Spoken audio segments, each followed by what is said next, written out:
No, pues ahora vamos a ver la grabación de la semana pasada para ver qué te pasó. Eso iba a decir, dije, la voy a buscar para No, ver. A ver, si no hubieras dicho nada, Lupita, ni cuenta nos hubiéramos dado, pero ahora todos No. vamos a buscar la grabación. Yo no iba a decir nada, Lupita, pero pues ya que... Sí.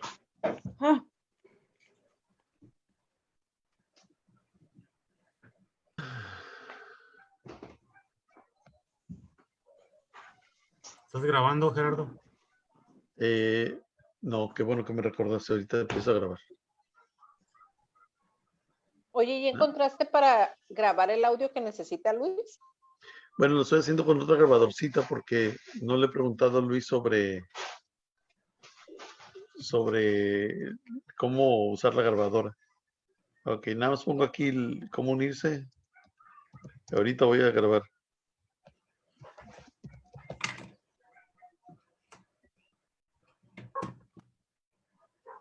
Únete. Vía Zoom. Ya nada más pongo la invitación de Zoom aquí y listo. Ahí estamos. Ok, pues entonces vamos a comenzar el estudio. Vamos en el capítulo 1 de Efesios y es la segunda semana apenas que estamos en Efesios, un libro muy teológico. De hecho, uno de los más, si no es que el más, los teólogos dicen que es el más teológico de todos los libros del Nuevo Testamento. Y a mí me gusta mucho Efesios. Como decíamos la semana pasada, los primeros capítulos hablan de todo lo que Cristo ha hecho por nosotros y los últimos capítulos hablan de cómo nosotros vivir prácticamente lo que Cristo ha hecho por nosotros, ¿no? Y el día de hoy vamos a avanzar no mucho en en el estudio, pero sí vamos a avanzar mucho en el conocimiento y la comprensión de Efesios. Pero, ¿todos tienen Biblia con ustedes hoy? Yo sí. Alexis, sí. Alex, ¿tienes Biblia tú contigo? Sí. Y Ángel, bueno, entonces voy a ir avanzando a los que nos vean. Les pido que abran su Biblia, ya sea en su propia computadora, pueden abrir, lo ponen en Google, Efesios 1, y Enter, y la primera opción les va a dar Bible Gateway. Le oprimen ahí y de ahí vamos a estar leyendo, porque me es muy difícil verlos y leer mis notas y leer la cita. Entonces, es muy diferente cuando es presencial y los puedo ver. La semana pasada, rápidamente nada más, damos un repaso, ¿no? Hablamos que Pablo nos llama santos a todos y bueno, en parte, no nos las podemos creer, pero la verdad es que Jesucristo a través de su muerte en la cruz nos santificó delante de Dios. Todos, te sientas o no santo, eres santo delante de Dios porque Cristo te ve. Dios te ve a través de Jesucristo y de su muerte en la cruz. También estuvimos platicando que Dios nos ha bendecido con toda bendición espiritual. Y a lo que Pablo se refería aquí es que Pablo, estando en prisión, ¿cómo puede estar escribiendo todas estas cosas maravillosas que escribió en prisión si es que su visión y su mente no saben las cosas espirituales? Y Pablo nos dice que Dios nos ha bendecido en Jesucristo con toda bendición espiritual. Pero esto es cuando nosotros vivimos, nos concentramos en vivir nuestra vida espiritualmente. Fue lo que hablamos la semana pasada, ¿no? Y dijimos que Él nos había adoptado, o sea, y usa la palabra adoptado porque es su voluntad, ¿no? Nadie lo forzó, nadie lo obligó, fuimos adoptados como miembros de su familia, como sus hijos, en medio de Jesucristo. Y luego hablamos el final del versículo número 6, que nos dice que somos aceptos en el amado, ¿no? Y hablamos que muchos de nosotros, hay tantas veces que nos presentamos delante de Dios que no nos sentimos aceptados, que sentimos que nuestras oraciones solamente golpean en el techo y luego se nos regresan, ¿no? Que en realidad no nos sentimos con una vida agradable delante de Dios. Pero entonces recordábamos lo que leímos, que Dios nos ve a través de Jesucristo. No nos ve en nuestra vileza, no nos ve en nuestro pecado cometido, sino nos ve a través del sacrificio de Jesucristo en la cruz. Por eso el principio del capítulo dice que somos santos. Entonces, y otra vez nos los vuelve a confirmar y nos dice que somos aceptados o aceptos en el amado. Somos aceptados por Dios por medio de Jesucristo. Es por eso que siempre que oramos, no nos dice la palabra que oremos en el nombre de Jesucristo, porque venimos a Dios, nos presentamos delante de Dios, no en nuestras fuerzas, ni en nuestra justicia, ni en nuestra buena conducta, sino nos presentamos a Dios en el nombre de Jesucristo, de parte de Jesucristo. Él es nuestro justificante delante de Dios. Cuando venimos a Dios Padre, venimos, yo vengo de parte de Cristo y como mostrarle un justificante, ¿no? Entonces, lo retomamos de ahí y en el versículo, déjenme ir ahí, en el versículo número 7, voy a leer lo último que decía el 6, que dice, habla de la gracia, de su gloria, con la cual nos hizo aceptos en el amado. Y el versículo número 7 de la versión Reina Valera estoy leyendo, estoy leyendo la NTV, dice, Dios es tan rico en gracia y bondad que compró nuestra libertad con la sangre de su Hijo y perdonó nuestros pecados. Ahora, aquí me tengo que parar por un segundo para explicar lo que es gracia. Hemos hablado mucho de la gracia de Dios, pero es la definición más corta y más sencilla que puedo encontrar es que gracia es recibir lo que no merezco y no recibir lo que sí merezco. Se lo repito, la gracia es recibir lo que no merezco y no recibir lo que sí merezco. Nosotros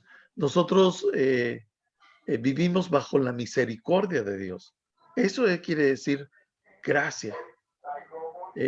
Nosotros tendríamos que pagar por todas las cosas que hemos hecho, por todos nuestros errores, eternamente me refiero, porque aquí en la tierra, pues, desobedecemos lo que dice Dios y definitivamente nos alcanzan las consecuencias, pero no en la eternidad.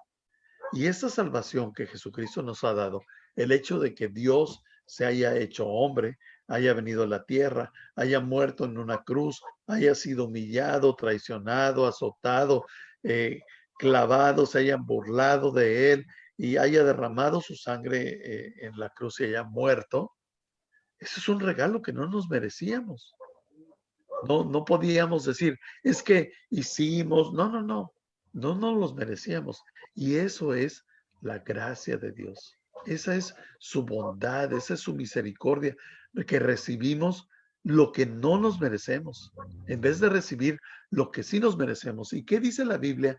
Que sí nos merecemos. Dice la Biblia que la paga del pecado es muerte.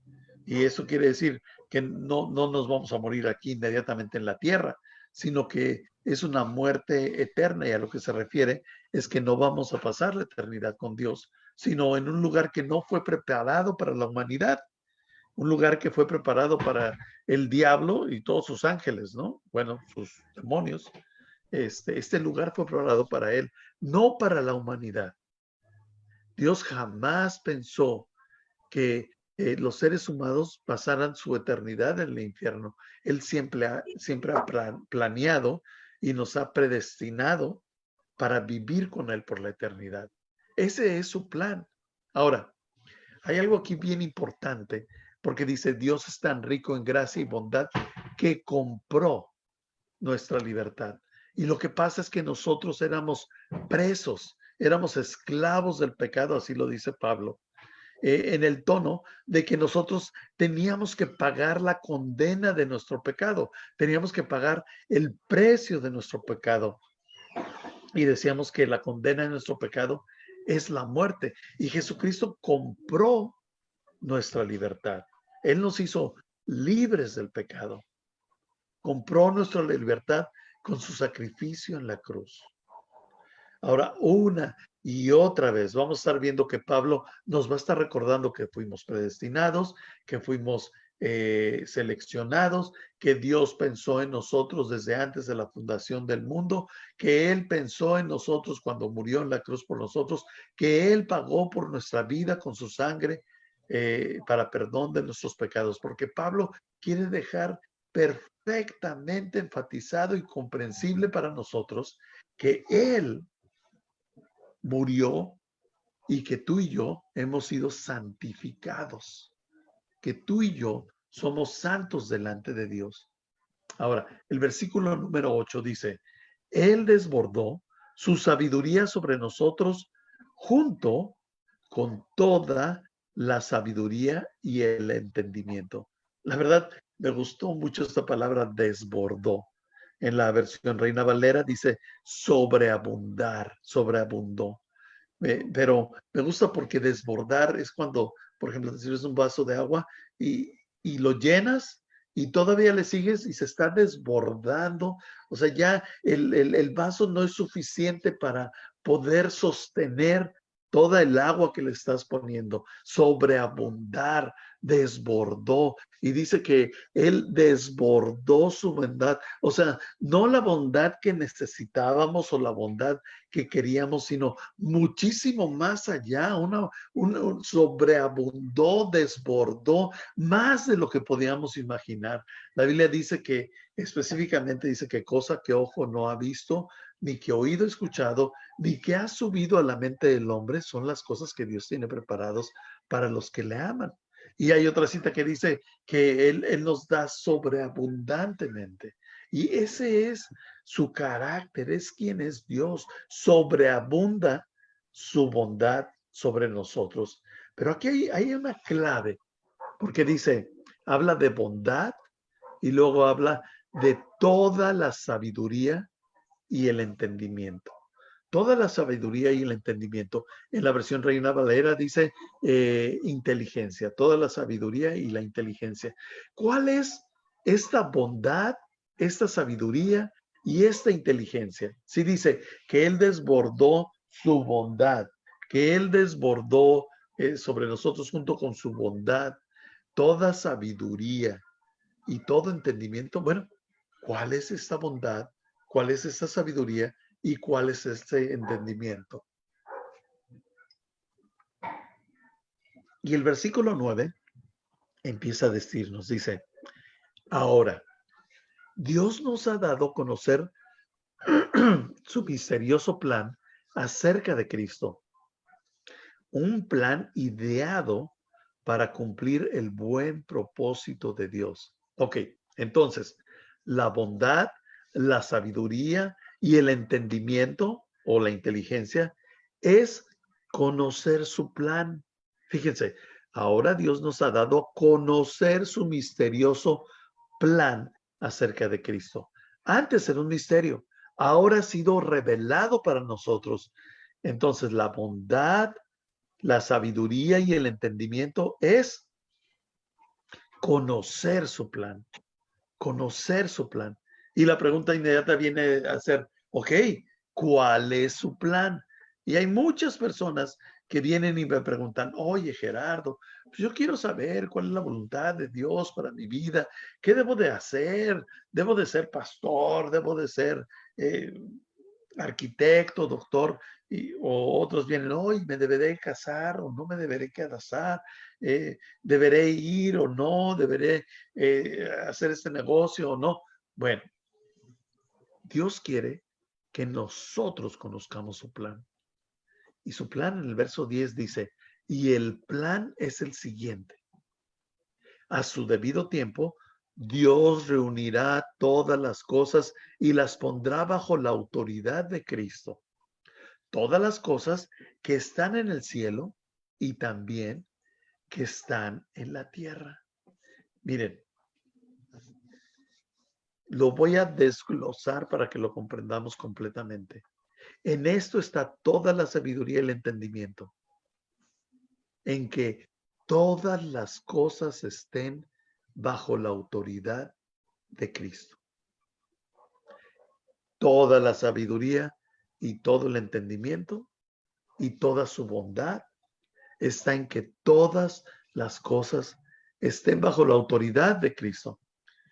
Me acordé ahorita de lo que Salomón dijo, ¿no? Que el principio de la sabiduría es el temor al Señor. Pero Colosenses 1, 16 y 17, ahí tomen nota para que luego puedan ir, nos los dice con muchísimo más amplitud. Dice, porque en Él fueron creadas todas las cosas, las que hay en los cielos y las que hay en la tierra, visibles e invisibles, sean tronos, sean dominios, sean principados, sean potestades. Todo fue creado por medio de Él y para Él. Y Él es antes de todas las cosas, y todas las cosas en Él subsisten. Todo, absolutamente todo fue creado para darle gloria a Dios. Entonces, ¿cómo saber cuál es la voluntad de Dios para nuestra vida? Bueno, yo decía que esa pregunta muy común de la gente, ahorita regreso al verso, me debo de casar, debo de comprar, debo de hacer, y cuando la verdadera pregunta debería de ser, el hacer esto es estar bajo la autoridad de Cristo. El hacer esto demuestra que soy de Cristo, porque toda la sabiduría, todo el entendimiento es que todas las cosas estén bajo la autoridad de Cristo. Todas las cosas fueron creadas para Él. Ahora, ¿actualmente todas las cosas giran alrededor de Cristo? Pues la verdad es que no. Mucha gente y sus vidas giran alrededor del pecado, giran alrededor del dinero. Cuando hablábamos en Filipenses que para mí el vivir es Cristo y el morir es ganancia, nos teníamos que preguntar a nosotros mismos, bueno, para mí el vivir es qué?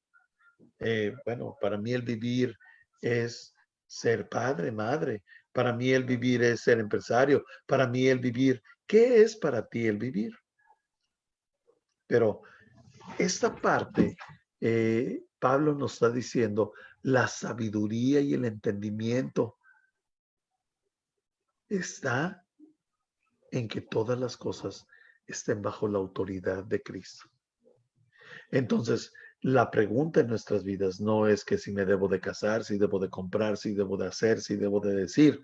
Más bien la pregunta es, ¿el casarme va a estar bajo la autoridad de Cristo? ¿Va a agradar a Cristo? ¿Va a estar conforme a su voluntad? El comprar este carro, esta casa, esta ropa, va a estar bajo bajo lo que honra a Dios, bajo lo que a Cristo le agrada. Pablo también lo dice que nosotros debemos de llevar todo pensamiento cautivo a Cristo. Y la mejor manera de explicar esto, de qué quiere decir llevar todo pensamiento a Cristo, es la famosa frase que dice, what would Jesus do? ¿No? Que es, ¿qué haría Él? Y esa es la verdadera manera en la que debemos de vivir. Ahora, Colosenses 3:23 nos dice, y todo lo que hagáis, hacedlo de corazón como para el Señor y no para los hombres. Aquí es bien importante esta cita porque nuestra vida la tenemos que vivir para Dios. Mucho hemos dicho en Iglesia para Todos que nuestra vida tiene que estar dirigida a agradar a Dios, agradar a Cristo, vivir una vida concentrada en Jesucristo. No para agradar a los hombres, no para quedar bien con las personas, no voy a hablar de una manera para congraciarme con alguien, no voy a hacer algunas cosas para poder estar en el mismo nivel que otros. No. Mi vida debe de ser vivida para agradar exclusivamente a Dios. Lo digo de otra manera, mi vida tiene que ser vivida para el público de uno. Mi público solamente es uno y ese debe ser Jesucristo. Ahora, tengo algo que decir aquí que es muy importante. Nada más déjenme conectar la computadora.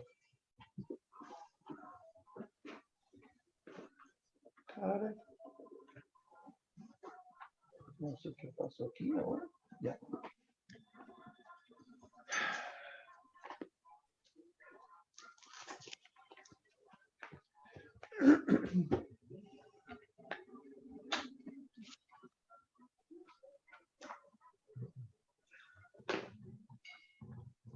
Ok, pudiera sonar rudo. Decir, pues a mí no me importa lo que la gente diga. Yo voy a vivir únicamente para Dios y voy a vivir así. Bueno, en realidad está bien. Sí, vivimos para el Señor, pero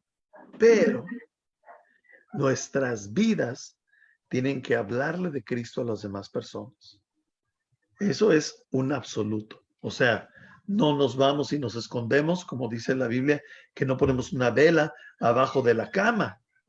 La ponemos donde brilla, ¿verdad? No guardamos la sal, sino la sal es lo que le da sabor a la comida. Y la Biblia dice que tú y yo somos sal y luz de la tierra. Entonces, no es que vivamos exclusivamente como monjes, porque eso es lo que hacen los monjes, se van a un cerro, se enclaustran y ahí solamente ellos y Dios.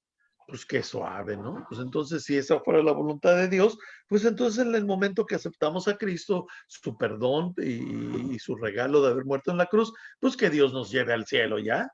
¿Para qué nos quedamos aquí en la tierra? Y no, es que Dios nos ha puesto aquí en la tierra para que nuestra vida demuestre que Jesucristo vive en nosotros y que nosotros, fíjense, hemos adquirido toda esta sabiduría, toda esta bondad, entendiendo que nuestra vida tiene que girar en agradar a Cristo. ¿Se fijan cómo la Biblia se entrelaza perfectamente entre ella? Eso es, entre paréntesis, eso es lo que hace que los libros de la Biblia sean libros canónicos. Fue que desde el Génesis hasta Apocalipsis es una misma historia y se entrelaza toda la Biblia entre sí, jamás se contradice, más bien siempre se confirma. Y es por eso que podemos hablar de lo que dijo Pablo en todas sus epístolas, pero también podemos hablar de lo que dijo Pedro y de lo que dijeron los apóstoles. Podemos hablar de todos con toda confianza, irnos al Antiguo Testamento y hablar de una historia ¿se acuerdan la historia de Jezabel y el rey? Y cómo todo se entrelaza, porque esa es la palabra de Dios. Es perfecta, perfecta para nosotros. Entonces, decíamos que nosotros sí tenemos que vivir para el público de uno que es Cristo, pero nuestras obras tienen que dar testimonio de nuestra fe. Fíjense que no estoy diciendo que por medio de las obras vamos a tener salvación o vamos a adquirir o vamos a tener ni siquiera fe. No, no, no. Nuestras obras demuestran y hablan de nuestra fe en Jesucristo. Dice la Biblia que permitamos que nuestras buenas obras sean vistas por los demás, pero ¿para qué? Para que hablen de Cristo. ¿Verdad? Entonces, se oye grosero decir que yo nada más voy a vivir mi vida para Cristo, pero no ese es el tono, ¿no? El tono, vivo mi vida agradando a Cristo, no me escondo, doy testimonio de mi fe en Cristo Jesús a través de mi vida, porque mi vida grita más que mis palabras y vivo una vida pública de fe, ¿no? Con valores y sin vergüenza. Ok. No se fijan que nada más cuando hablo se me va la voz. Es interesante, ¿verdad?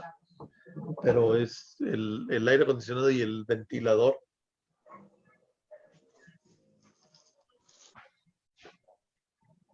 Ok, nos quedamos en el verso 11, creo. Déjenme ver. En el verso 10. Y hablamos que todo lo que hagamos, hacerlo de corazón como para el Señor y no para los hombres. Ahora, fíjense qué teológico está esto, ¿no? Y es por eso que nos estamos yendo despacito aquí. Dice, ahora, ¿qué dice este verso? Dice, Dios reunirá todas las cosas y las pondrá bajo la autoridad de Cristo. ¿Cuándo es esto? Esto ya sucedió. Sucedió en el tiempo de Pablo. Sucedió hace 100 años. ¿Cuándo sucedió? La verdad es que no ha sucedido. Hace un momento yo decía que actualmente las cosas en ese planeta no giran o piensan en honrar a Cristo, ¿verdad? El planeta está completamente desenfrenado y cada día lo vemos con más ganas, ¿no? Ahora inclusive nuestros legisladores están tratando de hacer cosas que no agradan a Dios, las quieren hacer legales. Y eso es, o sea, va en sentido contrario a lo que la Biblia dice. La Biblia dice que Dios reunirá todas las cosas y las pondrá bajo la autoridad de Cristo, pero eso no está sucediendo. Entonces, ¿cuándo sucede esto? Bueno, esta es una visión de lo que sucede en el cielo y de lo que va a suceder en el final de los tiempos, porque dice que Él va a reunir todas las cosas y las pondrá bajo la autoridad de Cristo, el cielo y la tierra, todo. Esto va a suceder en el cielo. Actualmente las cosas no están así, pero ¿sabes qué? Esto es lo que tú y yo vamos a estar haciendo durante toda la eternidad en el cielo, porque todas las cosas en el cielo van a girar alrededor de Cristo. Pero eso no quiere decir que nosotros aquí en la tierra vamos a vivir una vida que no gira alrededor de Cristo. La vida en la tierra es la preparación para la vida en el cielo.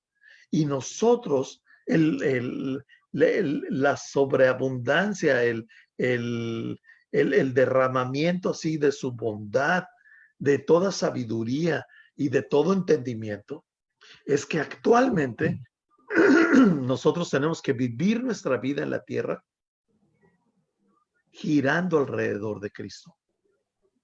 Eso quiere decir tener toda la sabiduría y todo el entendimiento. Es hacer toda nuestra vida alrededor de Cristo desde ya, no cuando estemos en el cielo. Esa es toda la sabiduría. El verso 11 dice, es más, dado que estamos unidos a Cristo, hemos recibido una herencia de parte de Dios, porque Él nos eligió de antemano y hace todas las cosas que resulten de acuerdo a su plan. Ok, esto ya lo hablamos la semana pasada, pero como les dije, Pablo lo enfatiza y lo enfatiza y lo enfatiza y lo enfatiza. Y él nos dice que Él nos eligió de antemano. Vaya, sí estoy de acuerdo con que tú y yo hemos sido elegidos. Pero Él eligió ¿a quiénes? ¿A quién eligió? Algunos discípulos creían que la salvación solo era para los judíos, pero Pablo es el vocero más importante que dice que la salvación es para todos, pues los judíos, y a los que no eran judíos se les llama gentiles. Tú y yo seríamos gentiles porque no somos judíos. Y entonces, Dios no eligió a 144,000 como algunas doctrinas lo tienden a decir. Él no solamente va a salvar a este número de personas y van a ser los únicos que nos vamos a ver en el cielo. Él va a salvar, su voluntad es salvar a todos. Ahora, Él no eligió una nación tampoco para que fuera salva, únicamente una nación. Él no la eligió. O sea, no solamente los judíos, y es por eso que Pablo lo hace claro y él viaja a las naciones a compartir sobre Jesucristo. Y ya hemos hablado de a qué extremo se lo lleva Pablo, porque había unos seguidores que andaban atrás de Pablo, que llegaban a las iglesias y decían, ok, pues está bien, pueden ustedes ser salvos, pero hay que hacer algunas cosas que los judíos hacen. Y si no las hacen, no son salvos. Y si recordamos el estudio de Filipenses, eran esos hombres que los querían circuncidar a todos, ¿no? Hacerlos cumplir cosas de la ley. Pero Pablo dice, no, no hagan eso. No, no tienen que hacer nada porque el cristianismo no se trata de hacer, sino se trata de lo que Cristo ha hecho en la cruz. No nos ganamos la salvación. Entonces, muy claro es Pablo en que él nos ha elegido de antemano. Pero entonces, ¿a quién? ¿A quién eligió? Algunos. Él eligió a todos. Dice la Biblia que nosotros lo amamos a Él porque Él nos amó primero. Él nos escogió a nosotros antes de que ni siquiera tú y yo naciéramos. Escogió a toda la humanidad. A todo este planeta Él escogió para que fuese salvo, para que viviera eternamente con Él. Ese es su amor inagotable. El problema es que nosotros no escogemos estar con Él. No escogemos que Él sea el centro de nuestra vida. No escogemos agradarle y no escogemos aceptar su regalo en la cruz, su sacrificio en la cruz, que murió por nosotros, resucitó al tercer día y que por medio de esa muerte tus pecados y mis pecados son perdonados. La semana pasada Alex nos decía, no, David, nos decía que si había un pecado imperdonable. Bueno, el pecado imperdonable es no aceptar el regalo de Jesucristo en la cruz. Ante eso, no hay remedio. No hay forma de llegar al cielo si no es por medio de Jesucristo. Tenemos que ir por medio de Jesucristo a Dios. No hay ningún otro camino. Dice la Biblia que Él es el camino, la verdad y la vida. Nadie viene al Padre si no es por Él. También dice que no hay otro nombre dado a los hombres en el cual podamos ser salvos. Que el único nombre es Jesucristo. Entonces, aquel que no acepte este regalo, aquel que no reciba y abrace este regalo, pues su eternidad está definitivamente en juego, a menos de que tome la decisión de aceptar el justificante del cual hablábamos hace rato, que es Jesucristo. Ahora, Pablo nos va a volver a decir constantemente que Dios nos ha elegido y nos ha predestinado, pero quiero dejar claro a quienes ha predestinado y a quienes ha elegido, que es a toda la humanidad. Él amó a todo el mundo, por lo cual entregó su vida. Ahora, el versículo 12 dice, el propósito de Dios fue que nosotros, fíjense, habla de lo que hablamos hace un momento, los judíos, que fuimos los primeros en confiar en Cristo, diéramos gloria y alabanza a Dios. ¿Qué está diciendo aquí Pablo? Bueno, Jesús era judío, los judíos estaban esperando al Mesías, viene Jesucristo, paga por los pecados de todos. Los primeros en conocer su mensaje son los judíos y son los primeros en confiar en Cristo, ¿verdad? Pero Pablo no se queda ahí para terminar de decir que quienes hemos sido elegidos, ¿no? Y dice, y ahora ustedes, los gentiles, también han oído la verdad, la buena noticia de que Dios los salva. Entonces dice, a ver, primero los judíos escuchamos este mensaje y somos salvos, pero también todos los gentiles ahora están escuchando la verdad, la buena noticia de que Dios los salva. Y luego dice aquí, ¿cómo? ¿Cómo los salva? Cuando creyeron en Cristo. Dios los identificó como suyos. Y aquí viene otra verdad impresionante, porque dice, Dios los identificó como los suyos al darles el Espíritu Santo, el cual había prometido tiempo atrás. Y esto es una gran controversia para muchas iglesias.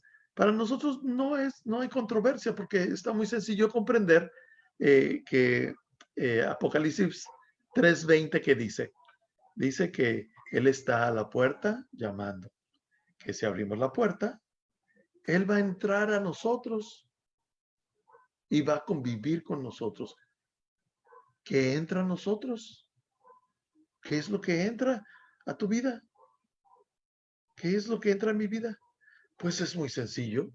Dice la Biblia que el Espíritu de Dios es el que está en todo este planeta y está en todo lugar, pero respeta el interior del hombre hasta que el hombre abre su corazón.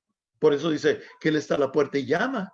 Pues, si estuviera dentro, pues, no tendría que tocar, ¿verdad? Entonces dice, Él está a la puerta y llama. Si abres la puerta, si abres tu corazón, si abres tu vida, Él entra a ti.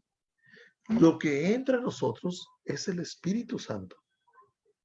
El Espíritu de Dios habita en ti. Dice la Biblia que Dios ya no habita en templos hechos por hombres. Dice que tú eres el templo del Espíritu de Dios. Dios habita en ti. Esto es súper trascendental, porque dice la Biblia que Dios no te ha dado un espíritu de temor, sino te ha dado un espíritu de dominio, de poder, de amor y dominio propio. De poder. Pero, ¿qué poder? ¿De qué poder está hablando aquí? Bueno, si vemos el mensaje después del Pentecostés, que es cuando el Espíritu de Dios bajó a este planeta en el Pentecostés, y sufrieron cosas maravillosas en ese momento, y otras personas hablaron en otros lenguajes. Aquí soy muy claro en esto, no como dice Corintios, que en lenguas espirituales, sino hablaron en otros lenguajes. Les fue dado sobrenaturalmente el poder hablar otros idiomas, y a través de eso otras personas de otros lugares podían entenderlos, porque dicen, mira, nada más puedo entenderlo, ¿cómo le hicieron para aprender este idioma? Y en esto yo quiero hacer una aplicación práctica, ahorita regreso. Pero ¿qué pasa después de esto? Pablo dice, esto es lo que el profeta había dicho, y esto es lo que está sucediendo. Estos no están borrachos. Esta es la promesa de Dios. Y después predica el evangelio, y 3,000 personas ¡paz!, se convierten a Cristo. Hay algo muy importante aquí. A Dios le agradan las iglesias de 10 personas y le agradan las iglesias de 20,000 personas. El primer día del evangelio, la iglesia se hizo de 3,000. Cuando era la iglesia que Cristo pastoreaba, vamos a decirle así, era de 120. Y en un parpadear, la iglesia se hizo de 3,000 personas. A Dios no le desagrada que la iglesia sea grande, que la iglesia sea pequeña, que la iglesia sea mediana. Dios quiere que la iglesia crezca, porque la voluntad de Dios es que todos conozcamos a Jesucristo. Esa es la voluntad de Dios. Su naturaleza es que las iglesias crezcan. Ese es el corazón de Dios. Algunas crecen más lento, algunas crecen más rápido, pero la voluntad de Dios es que la iglesia crezca. Que sí hay desventajas en iglesias grandes, por supuesto que las hay. ¿Por qué? Porque el pastor solamente, la verdad, las estadísticas dicen que un pastor puede pastorear a 100 personas. Después de 100 personas, ya no puede pastorear. Y que lo que tiene que hacer es reproducirse en otros y pastorear a través de los líderes de la iglesia. Y eso se puede dar a través de grupos pequeños, a través de grupos de discipulado. Ese es el plan de Dios, que discipulemos, y ya lo estamos viendo nosotros de Iglesia para Todos en el estudio que estamos teniendo de los propósitos, ¿verdad? Ahora, no me quiero desviar tanto, pero la evidencia de que el Espíritu Santo mora en nosotros, quizá la evidencia más sobresaliente, es que nosotros podemos hablar del Evangelio de Cristo con toda facilidad.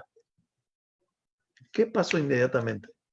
Pablo sale y predica el Evangelio y 3,000 se convierten, y de ahí salen todas estas personas a predicar al mundo. Y tú y yo somos parte de esa secuela, de ese beneficio de que el Espíritu Santo haya llenado a todas estas personas del poder, de la habilidad de predicar el Evangelio. Ahora, recuerdan que les dije que todas estas personas fueron milagrosamente dotadas de hablar un nuevo lenguaje. Bueno, cada uno de los que estamos aquí hablamos un lenguaje diferente. Yo puedo decir que yo puedo hablar el lenguaje de un pastor, pero también puedo hablar el lenguaje de un empresario.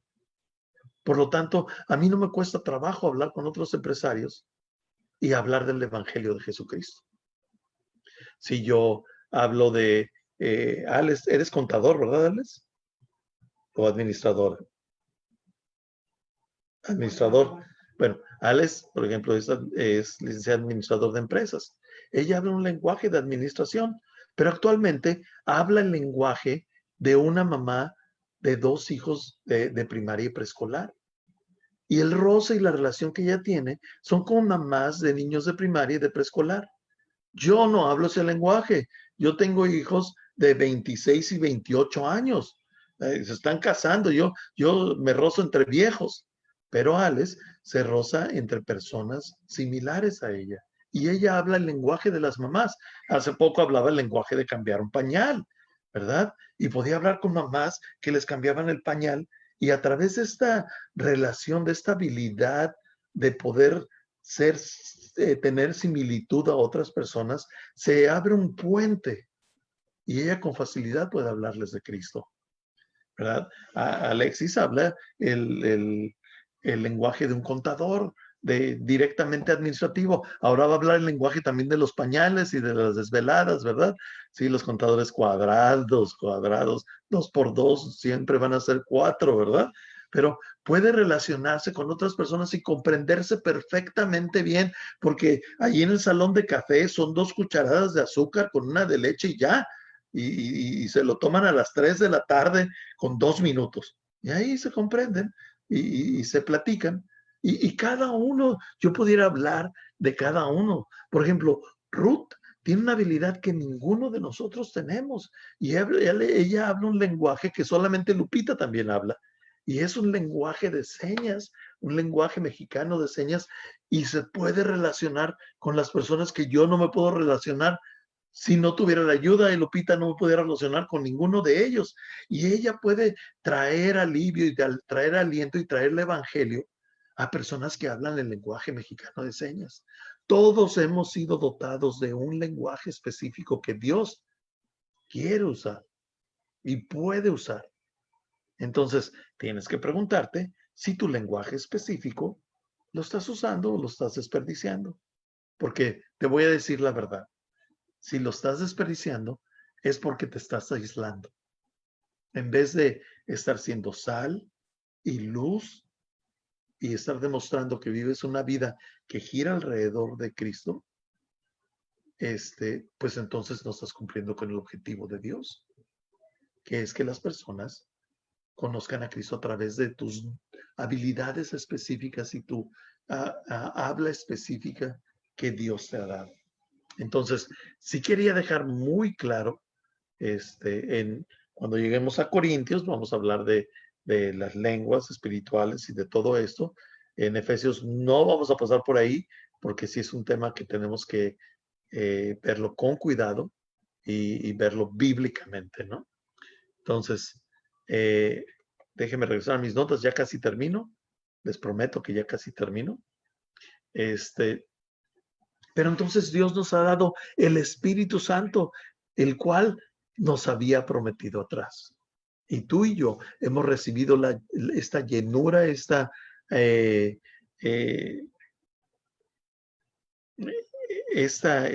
habitar de Dios en nosotros. Y esto es extraordinario, muchachos. No puedo dejarles de decir qué tan extraordinario es que Dios viva en nosotros. Es por eso que donde quiera que vayamos, llevamos a Dios. Ahora, ¿qué tan sensible somos a su presencia en nosotros? Bueno, somos tan sensibles como vivamos nuestras vidas de acuerdo a girarla a su alrededor. Si nosotros no vivimos nuestras vidas satisfaciendo a Él que mora en nosotros, sino satisfaciendo a nuestro cuerpo y a nuestra mente, entonces no somos sensibles a su presencia. Me llama mucho la atención que muchas personas dicen, ay, es que este lugar se llenó de la presencia de Dios. Y eso sí sucedía en el Antiguo Testamento, porque Dios no habitaba, no moraba en todo el planeta. Él decidía habitar en un templo que le llamaban tabernáculo, o en el lugar santísimo del templo, en un espacio pequeño donde solamente una persona al año entraba. Pero ahora, en el nuevo pacto, el Espíritu de Dios bajó sobre todo este planeta y está en todo el planeta, y el templo ahora eres tú y yo.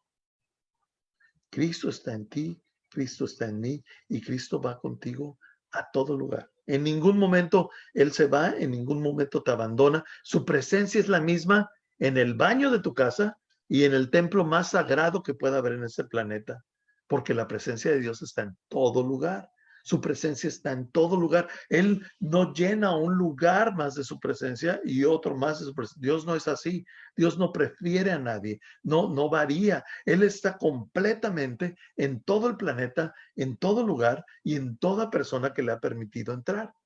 Lo que sí es verdad es que tan sensibles nosotros podemos ser de su presencia en nosotros y en nuestro alrededor. Una de las herramientas que nosotros como iglesia usamos para sensibilizarnos de su presencia es el tiempo de alabanza y adoración. Los cantos y lo que decimos a través de los cantos y las letras de estos cantos hacen una diferencia en nosotros, porque nos concentran, ponen nuestra mente en Cristo y en lo que Él está haciendo y en lo que Él quiere hacer. Cuando cantamos, por ejemplo, cantamos que Él es un buen Padre, que Él ve por nosotros, que empezamos a concentrarnos en eso. Y es por eso que nosotros decimos, hoy estoy más concentrado en Él, por ende, puedo sentir o percibir más su presencia. No es que su presencia aumentó o disminuyó, es que yo me dispuse a percibir más de Él en mí. Cuando estamos recibiendo de su palabra y de repente, así como que, wow, nos da un golpe. Yo nunca lo había visto. Eso es percibir. Es que abriste tu mente, abriste tu corazón y de repente dijiste, nunca lo había visto así. Ese es Dios hablándome. Eso es el Espíritu de Dios que mora en ti. ¿Y cuál es la manera? Bueno, lo hacemos con la música y eso es muy bueno, pero no tienes que estar en un templo para tú percibir su presencia y para ser sensible más a Él. Lo puedes hacer todo el día. Tú puedes estar adorando a Dios todo el día. Y cuando intencionalmente toda tu vida, como dice aquí la palabra, todas las cosas en tu vida están pensadas y dirigidas para agradarlo a Él, tú estás viviendo una vida más sensible a su voluntad, más sensible a su voz, más sensible a su palabra. Y luego, si todavía después de eso estás alimentando tu vida diariamente y constantemente de su palabra, entonces Dios en tu mente tiene de dónde agarrarse y estarte recordando lo que dice su palabra para que tomes decisiones asertivas que lo honren a Él. Esto es una cosa extraordinaria que Dios habita en ti. Ahora, si me preguntas, si Dios está contigo, en ti, dentro de ti, cuando estás haciendo algo incorrecto, sí, Dios no se va. Dios está en ti en todo momento. Cuando haces lo bueno, cuando haces lo malo. Cuando haces buen uso de tu cuerpo y cuando haces mal uso de tu cuerpo. Dios está ahí presente. Por eso dice la Biblia que nosotros no debemos de traerle tristeza al Espíritu de Dios. Ese Espíritu que mora en ti, obviamente se agrada de todo lo que haces, porque Él está en todo tiempo contigo, pero se entristece cuando va a lugares donde Él no debería de estar, cuando está haciendo cosas porque vive en ti, que Él no quisiera estar haciendo. Y eso es algo que debemos de reflexionar. Ahora, terminamos con el versículo 14. El Espíritu, está hablando del Espíritu de Dios, es la garantía que tenemos de parte de Dios de que nos dará la herencia que nos prometió y de que nos ha comprado para que seamos su pueblo. Dios hizo todo esto para que nosotros le diéramos gloria y alabanza. La versión Reina Valera me gusta cómo lo dice y se los voy a leer en la Reina Valera porque es una palabra que me gusta. Es el versículo 14 y dice, el Espíritu Santo de la promesa, termina el versículo 13, que es las arras de nuestra herencia. Me gusta esta palabra porque hace una referencia al matrimonio y ustedes recordarán que entregamos unas arras, los hombres, por tradición a las mujeres.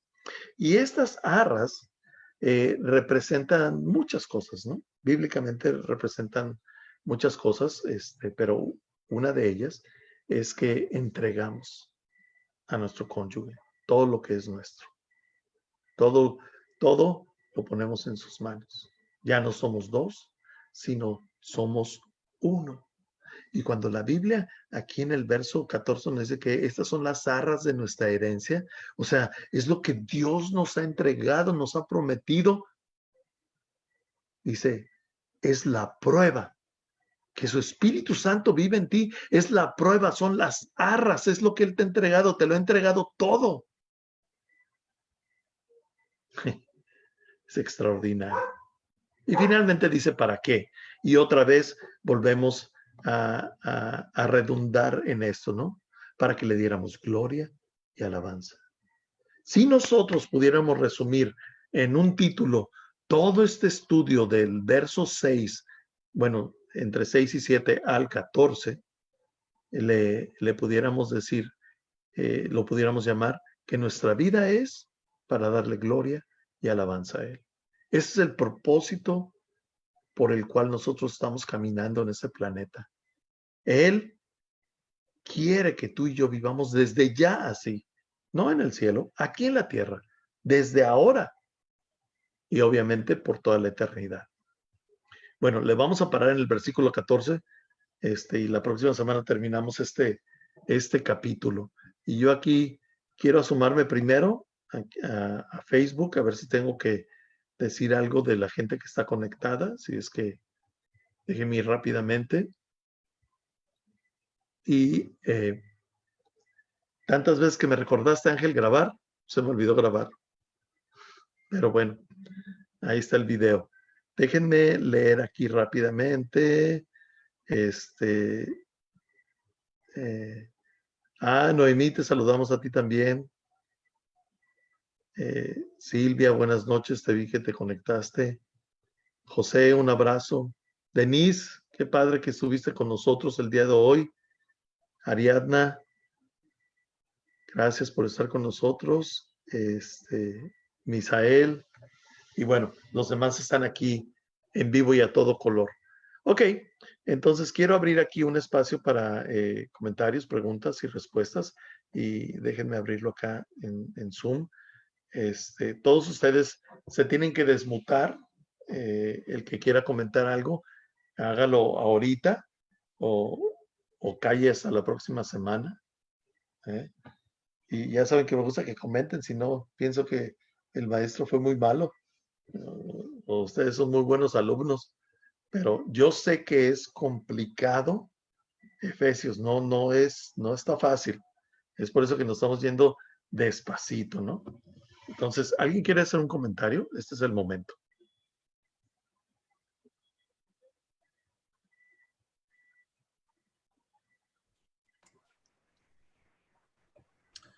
Yo en alguna parte leí que el libro de Efesios es un recordatorio amable de cómo tenemos que cambiar de dirección, ¿no? De cómo concientizar, de cómo ahora sí entregarle el control a Jesús y, como dice el gabacho, enjoy the ride, ¿no? Y esa es una de las cosas que ha estado pasando ahorita en mi vida. Desde que empecé a entregarle el control a Dios, cosas increíbles están pasando. Y es precisamente por eso, ¿no? Porque pues me rendí y acepto el regalo de su misericordia, de su gracia y flojito y cooperando, como dicen. Sí, de hecho, así es uno de los libros más teológicos del Nuevo Testamento. Como les decía al principio, los primeros 4 capítulos nos va a decir todo lo que Cristo ha hecho por nosotros, ¿no? Y los últimos 4 capítulos exactamente es eso. Por cuanto Cristo ha hecho esto por ti, tú. Y por cuanto Cristo hizo, ahora tú. Y entonces nos ponen una refrescada y una recordada, Pablo, ahí, impresionante. Entonces, ¿cuándo vamos a llegar al capítulo 4? Pues no estoy seguro, ¿verdad? Allá por enero, yo creo. Cuando inventen la vacuna. Entonces sí, porque vamos a estar presenciales y ahora sí, sentados enfrente de mí, pues que 2 horas de estudio bíblico. ¿Alguien más tiene un comentario? ¿Alguna pregunta puede ser?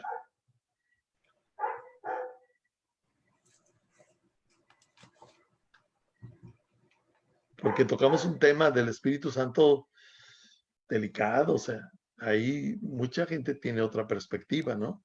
Pero pues, nada más expusimos lo que dice la Biblia. Eso es todo. Oye, otra cosa, ¿no? Que tú mencionaste también de que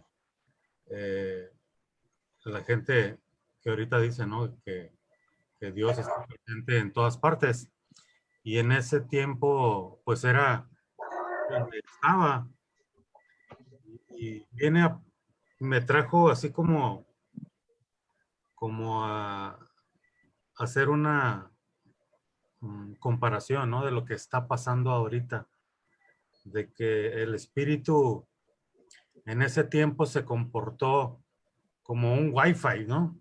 Ahorita nosotros tenemos como iglesia, podemos alcanzar nuestra comunidad, pero en estos momentos sentimos que Dios está obrando de una manera como en esos tiempos pasó cuando se fue y dejó a su espíritu que tenían un alcance inmedible, ¿no?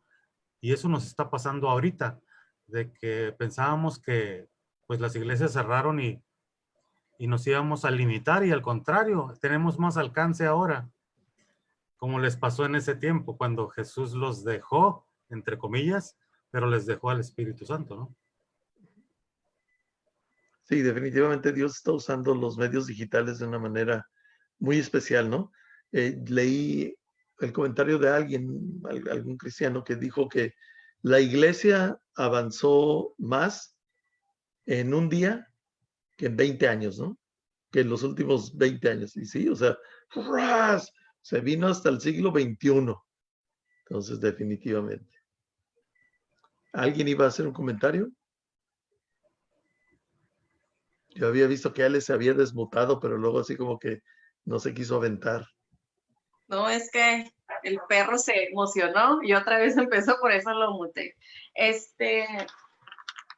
Sí, aquí habla, tú nos diste el tema de lo que se trata y dice que pues nuestra vida es para darle gloria y honra a Dios, y yo puse como notas personales, o sea, la palabra pues la debemos de aplicar, no solamente saberla, ¿no?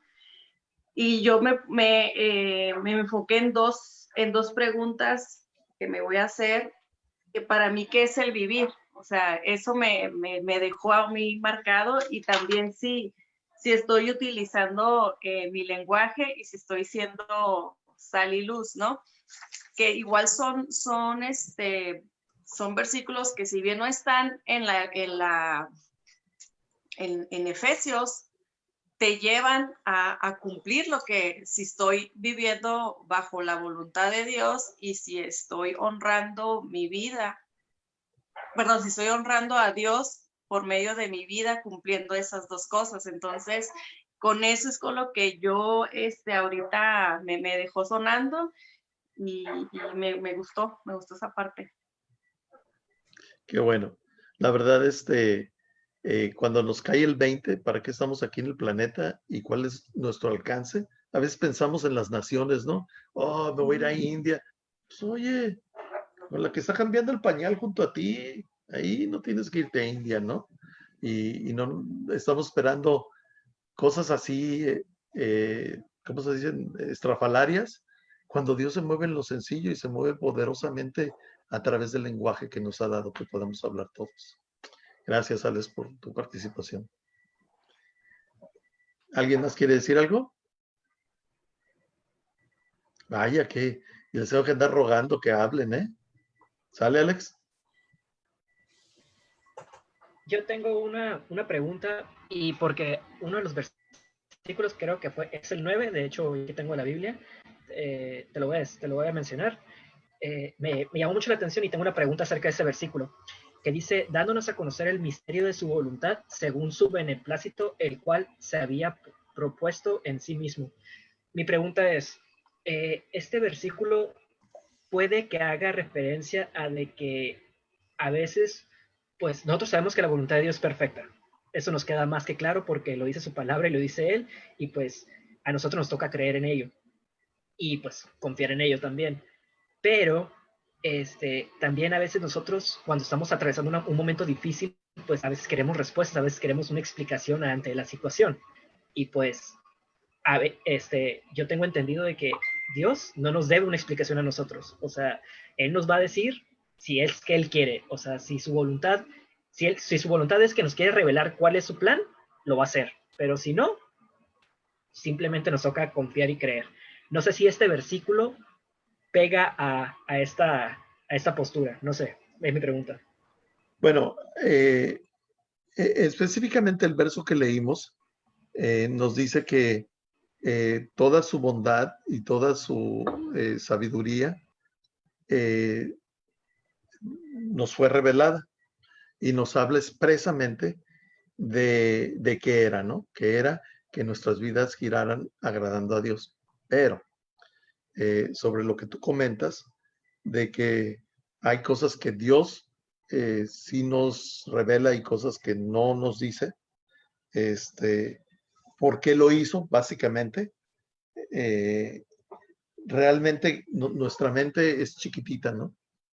Y la mente de Dios, que conoce el pasado, que conoce el presente y sabe el futuro, y Él sabe qué cosas necesitamos para cumplir sus propósitos redentores, porque definitivamente Dios sí ha planeado cosas que hagamos en nuestras vidas y está en nuestra obediencia y entre caminar en el camino de la obediencia, cumplir con esos propósitos.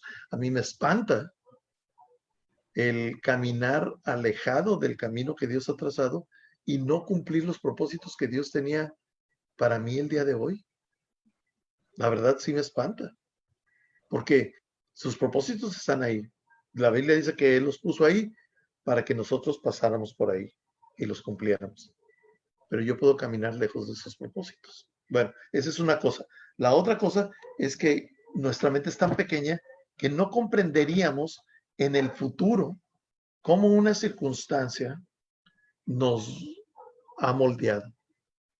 Por ejemplo, si tú me dices a mí, oye, ¿ya comprendiste, Gerardo, por qué tu mamá se murió cuando tenías 12 años? Pues no lo comprendo. Fue algo horrible para mi vida vivir sin mamá. Pero yo creo que son de las cosas que no voy a comprender. Y la verdad les soy sinceros. Yo creo que cuando esté ya en el cielo ni me va a interesar comprenderlo, ¿no? Pero yo creo que sí lo vamos a comprender cuando tengamos la perspectiva de Dios. Cuando todo sea perfecto y cuando entonces vamos a comprender, resulta que Gerardo tenía que haber experimentado esto, no sé, para poder hablar el lenguaje de un huérfano y poderle hablar a personas que han sufrido pérdidas de padres. Entonces, no lo sé. No, son de esas cosas que no lo sé, porque mi mente es tan finita, no diciendo de chiquito y así bonito, no. O sea, tiene fin. Y la mente de Dios es tan infinita que simplemente no podemos comprender su voluntad. Y la tercera cosa que sí, es que Dios sí nos ha dejado trazada su voluntad claramente en su palabra. Su primer voluntad que nos ha predestinado para que lo conozcamos, lo aceptemos, recibamos el perdón de su pecado, el perdón de nuestro pecado y que vivamos eternamente con Él. Él nos hizo para conocerlo y amarlo. Pero luego la Biblia está llena de cosas que son su voluntad. Y la pregunta entonces es, ¿qué haría Jesús en mi lugar? ¿Cómo conocer la voluntad de Dios? De veras está bien trillada esa pregunta, pero sigue siendo una respuesta atinada, ¿no? ¿Qué haría Jesús? ¿Tomaría ese empleo? ¿Compraría esas cosas? ¿Tendría esa novia? haría eso que estoy haciendo, ¿qué haría Jesús? Y la Biblia nos traza cómo conducirnos y cómo vivir la vida. Y vivirla de acuerdo a su palabra es hacer su voluntad. No sé si clarifique el punto, Alex. Totalmente. Muchas gracias. Sale. ¿Alguien más tiene algo que decir, muchachos?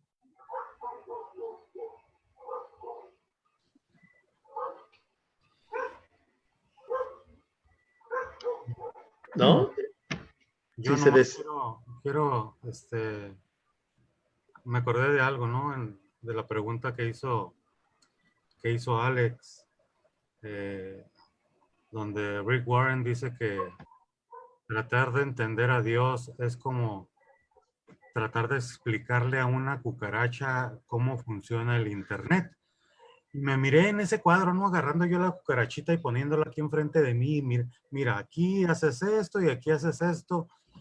Y es una comparación, ¿no? De lo, como dices tú, de lo limitado que es nuestra mente a comparación de la omnipotencia de Dios, ¿no? Nunca, esa pregunta, ¿qué haría Dios? Esa nunca la vamos a poder contestar porque Él puede hacer muchas cosas y aunque parezca que está mal, siempre va a ser algo bueno. Y ese es un principio que nosotros debemos de entender y no cuestionar. Todo lo que pasa es obra para bien para aquellos que lo aman y me quedo con eso. Punto. Así es. Nuestra mente, Dios conoce el pasado, el presente y el futuro. Nosotros se nos olvida el pasado, ni sabemos en qué día vivimos y mucho menos conocemos el futuro. Entonces, nuestra mente simplemente no se compara. Ok, muchachos, si no hay ningún otro comentario, vamos a terminar nuestra reunión, nuestro estudio el día de hoy. Le seguimos con los últimos versos del capítulo 1. La próxima semana a lo mejor empezamos el capítulo 2, quién sabe, pero por lo menos sí terminamos el 1. Entonces, Alexis, ¿nos puedes dirigir una oración para despedirnos? Sí, claro. Padre, te damos muchas gracias por este tiempo, por este estudio. Gracias, Señor, por usar la vida de Gerardo para enseñarnos tu palabra, Padre. Te pido que lo bendigas, Señor, que lo sigas llenando de ti, que lo lleves por el camino que tienes para que Él cumpla todo lo que tú has planeado para su vida y para servirte a ti, Señor. Bendigo a cada una de las personas que está en este grupo y que estuvo con nosotros acompañándonos en este estudio. Y te pido que puedan unirse muchas personas más, Padre, que necesitamos saber más lo que tú tienes para nuestra vida. En nombre de Jesús. Amén. Les mando un abrazo, muchachos. Nos vemos. Bueno, a todos ustedes los veo hasta el domingo, ¿verdad? Si no, nos vemos por Facebook. Dios les bendiga. Buenas noches. Gracias. Igualmente, Buenas noches. bendiciones. Bye, bye. Buenas noches. Gracias, Lupita. A ustedes, gracias.